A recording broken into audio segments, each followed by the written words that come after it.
Well, at least the show was over quicker than episode of Raw. I'm John Rentham with my review of WWE Elimination Chamber 2021. And this is the final pay-per-view on the WWE Network as we know it before it moves to Peacock next month. And I really hope Peacock gets a big return on their billion-dollar investment over the next 5 fucking years. Because, oh boy, after the end of this motherfucking pay-per-view, I'm going to have a lot to fucking say about this.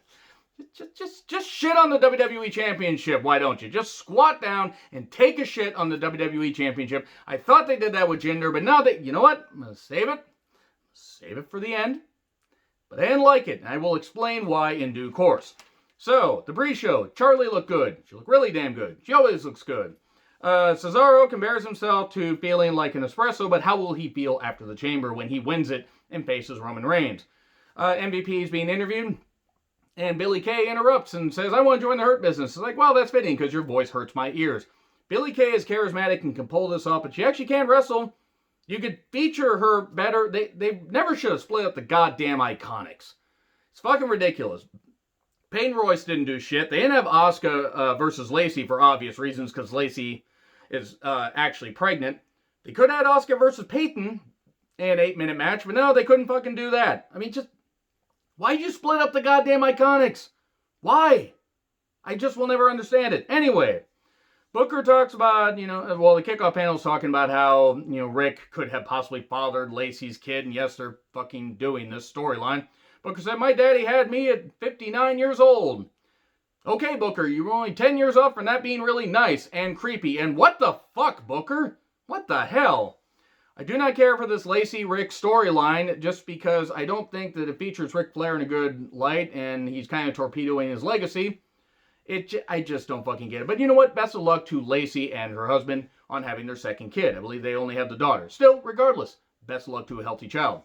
Nobody wants to see Asuka, says Rosenberg. I hope this is a slip-up like Sam Roberts had about Bianca a couple years ago when she was going to face Shayna, at that one takeover. Because if Rosenberg actually meant this, Rosenberg, nobody wants to see your stupid ass. Nobody wants to see your stupid fucking worthless ass. You are there just basically to fill the stupidity quota. Asuka is more charismatic on her worst day than you are on your best. And Rosenberg doesn't have any best days because he fucking sucks. The goddamn idiot. Why the fuck is he there? In all seriousness, why the fuck is Rosenberg there? What good has he provided? Oh, he's a former 24/7 champion. Fucking congratulations! Good for you. You won a piece of chewing gum, with a goddamn gold plate on it. Sounds painful. Sounds something like Willy Wonka would put in his chocolate factory. Gross. Rosenberg's a goddamn idiot, so I hope this was a fucking slip-up. If not, he deserves to be verbally ridiculed for saying that. You cannot be a fan of Asuka if you want. I think Asuka's fucking tremendous. But goddamn, Asuka, nobody wants to see Asuka. Fuck you, Rosenberg, you goddamn idiot.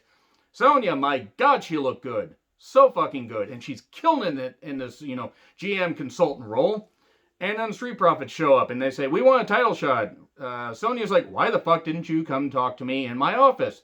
Now I'm going to have to discipline you. Wait, no. I said that wrong. That's just how the implication was. But you know what? Sonya is killing it in this role and she will beat Bianca at SummerSlam for the SmackDown Women's Championship. Because Sonya's getting back in the ring eventually. She's killing it in this role though. So, added match because Keith Lee was taken out due to a shoulder injury. Ali with the group that calls themselves Retribution. Elias without Cracker Commander Riker because the Proud Boy was hopefully sent home for fucking good. You shouldn't have anybody with toxic views like him working in any goddamn company. That goes for Proud Boy Ref. You can have different views all you fucking want. But when you're that fucking toxic, you don't fucking deserve to have a goddamn, way to earn a living like this. That's really about the nicest way I can say it without getting fucking banned. So hopefully he's never fucking brought back. And John Morrison and Ricochet are in this. It's a 4-way match to determine who will get the final spot in the 3-way U.S. title match. So 4-way into a 3-way. Oh my. So, Elias looking for his first title. Well, actually, he did win the 24/7 championship. So he is looking for his first title because the 24/7 championship doesn't fucking count. And I will talk about that here in a little bit. So, the match didn't really matter. It wasn't that it was bad, but it just belonged on Raw. It was decent enough. Ricochet dives on Ali and the group that calls themselves Retribution. And then Mace and T-Bar tag team Ricochet and, pound him and repeatedly beat him from behind. And then Morrison rolls up Ali 1, 2, 3. So Morrison's in the match later. Well, thanks for coming, everybody. Anyway, opening video package. It was what it was. By the way, the panel also teased that Miz could cash in tonight. Ho ho!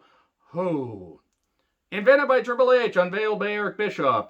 I do not recall when the Elimination Chamber, an ingenious creation from the mind of Eric Bischoff, back before Survivor Series 2002, was invented by Triple H.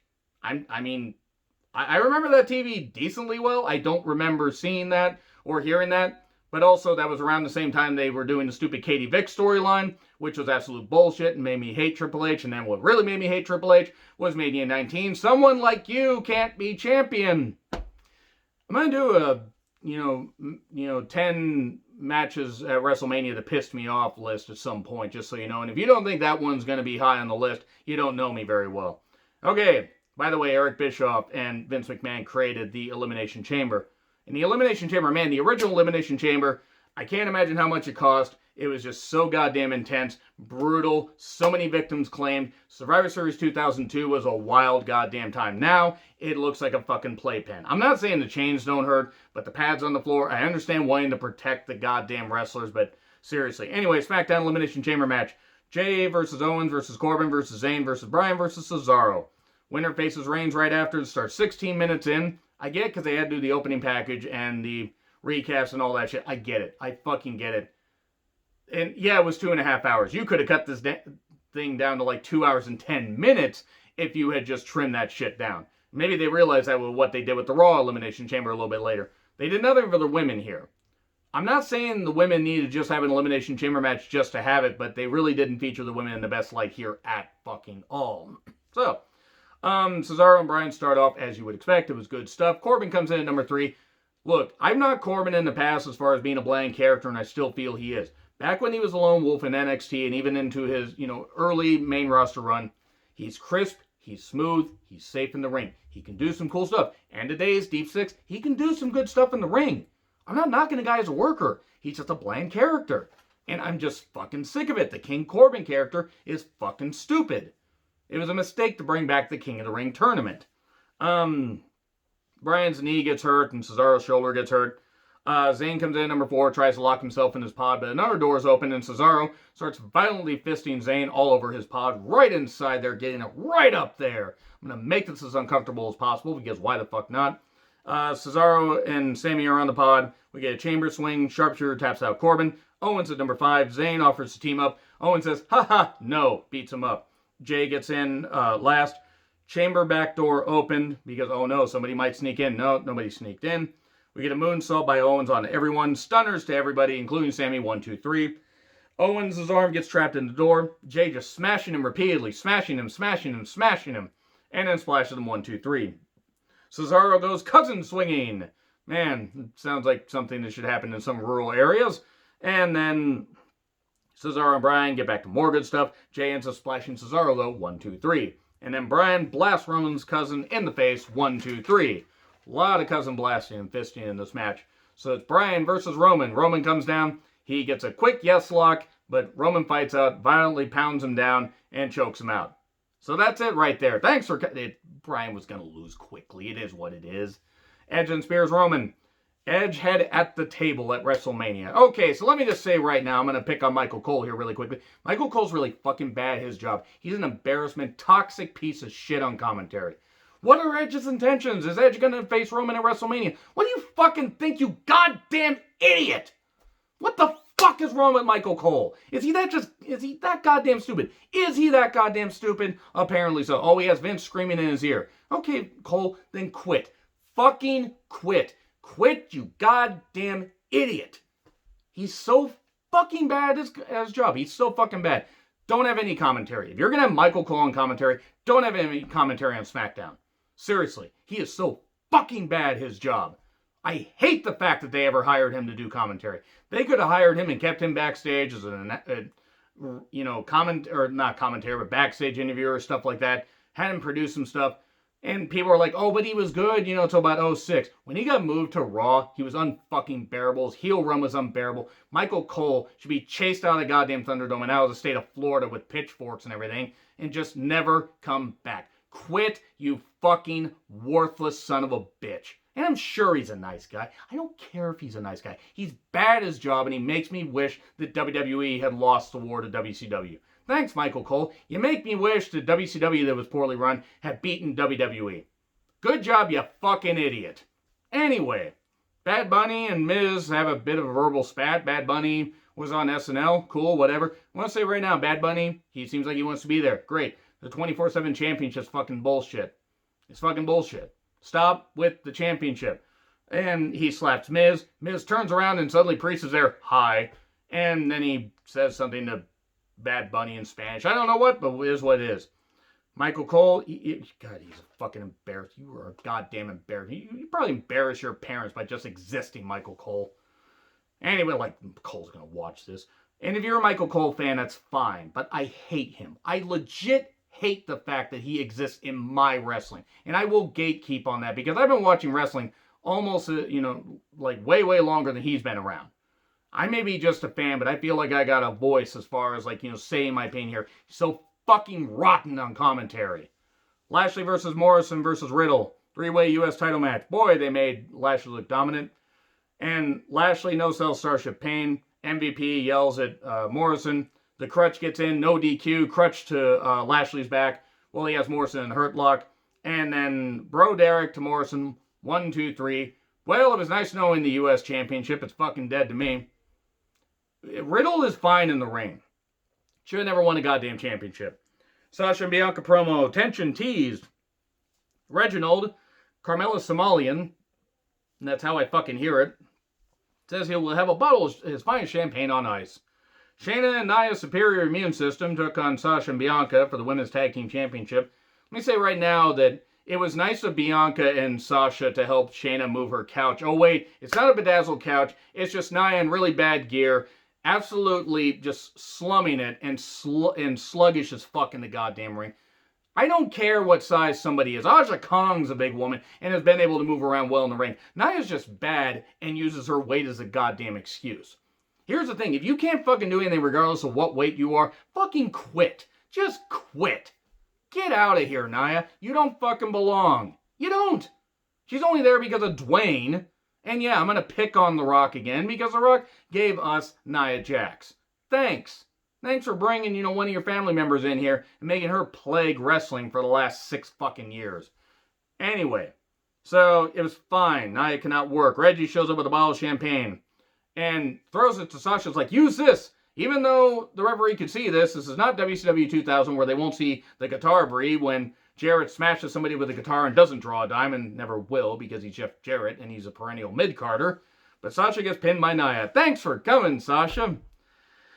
Don't stop, just go. Fastlane tagline. And also what women don't say to me. Well, they do say to just go because they're like, what the fuck are you doing here? Moving on. MVP talks to Miz. What's this about? We find out later. Drew versus Styles versus Omos versus Omos. Omos in this match would have been interesting. Omos is outside. Versus Kofi versus Sheamus versus Orton versus Jeff Hardy. Elimination Chamber match for the WWE Championship.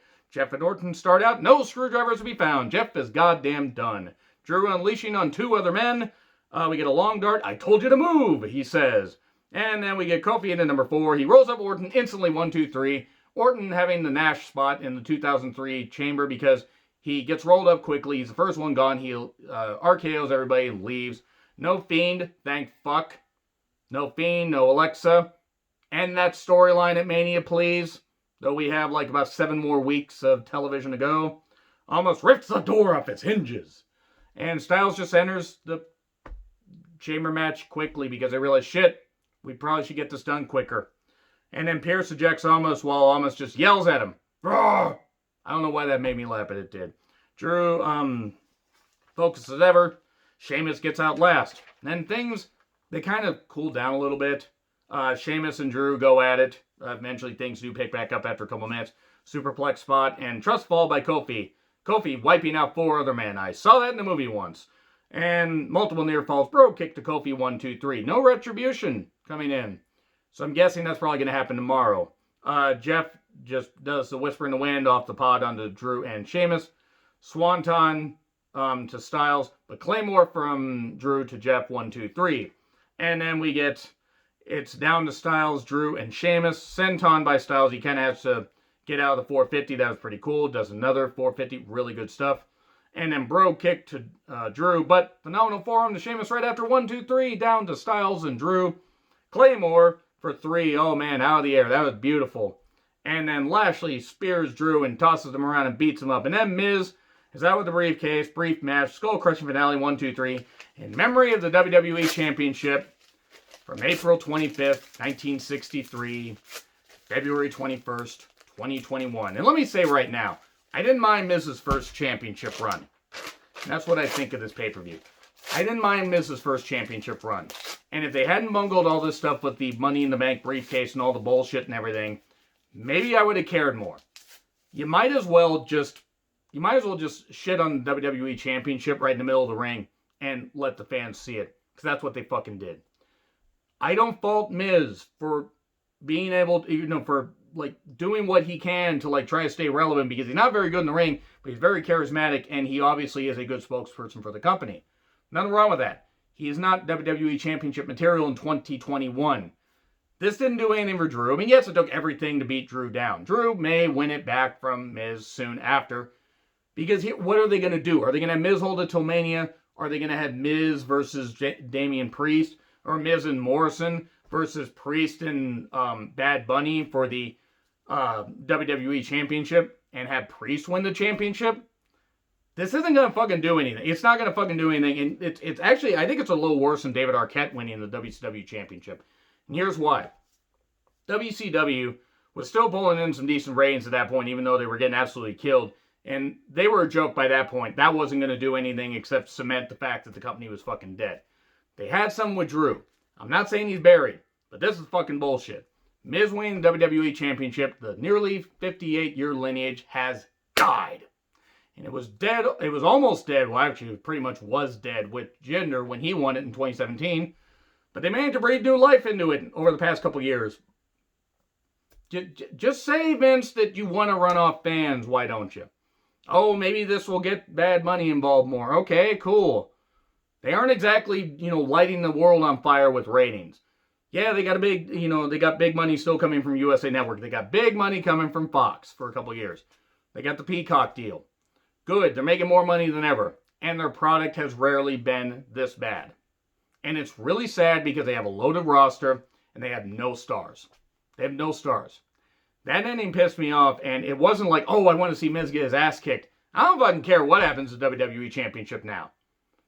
Plenty of companies got their own problems. New Japan's got its problems.